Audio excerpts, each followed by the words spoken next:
Alam mo, hindi madali ang sumuko. Hindi ito basta desisyon lang na parang pipili ka ng kakainin sa menu.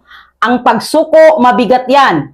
Mabigat sa dibdib, mabigat sa isip, at higit sa lahat, mabigat sa puso. Kasi bago ka umabot sa puntong gusto mo nang tumigil, marami ka munang pinagdaanan. Mga gabing puyat, mga araw na parang wala kang progress, mga pagkakataon na binigay mo lahat pero parang kulang pa rin. At darating ka sa punto na mapapatanong ka na lang, worth it pa ba? May patutunguhan pa ba ito? O ako na lang ba ang nagpapahirap sa sarili ko? At doon, nagsisimula ang laban. Hindi laban sa ibang tao, kundi laban sa sarili mo. Kasi ang totoo, mas madaling sumuko kaysa magpatuloy. Mas madaling sabihing ayoko na, kaysa sabihing subukan ko ulit. Pero bakit ang bigat ng pagsuko? Kasi alam mong may parte sa'yo na gusto pang lumaban. May parte sa'yo na naniniwala pa rin. May parte sa'yo na nagsasabing kaya mo pa. Pero napagod ka na. At normal lang yon. Hindi ka robot. Hindi ka makina. Tao ka. Napapagod, nasasaktan, nadi-discourage. Pero tandaan mo ito, ang pagsuko ay hindi lang pagtatapos ng ginagawa mo. Minsan, pagtatapos din ito ng pangarap mo.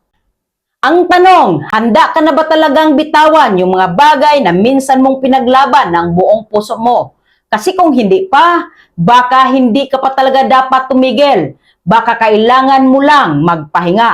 Magpahinga pero huwag sumuko. Huminto sandali pero huwag tuluyang tumigil. Kasi may malaking pagkakaiba ang pahinga at pagsuko. Ang pahinga, nagbibigay lakas. Ang pagsuko, kumukuha ng pagkakataon.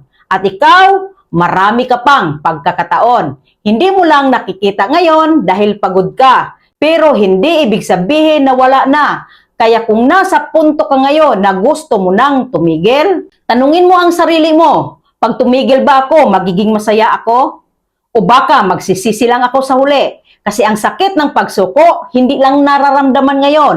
Dinadala yan hanggang sa what ifs ng buhay mo. What if tinuloy ko? What if konting tiis pa? What if malapit na pala ako? At minsan, yung mga what if na yan ang mas mabigat kaysa hirap na pinagdadaanan mo ngayon.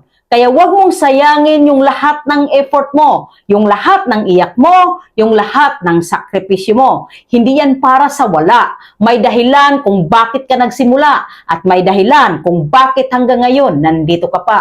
At baka kaya ka nahihirapan ngayon kasi malapit ka na sa breakthrough mo, malapit ka na sa resulta na hinihintay mo. Kaya bago ka sumuko, isipin mo muna, baka hindi ito ang ending ng story mo, baka ito pa lang ang turning point.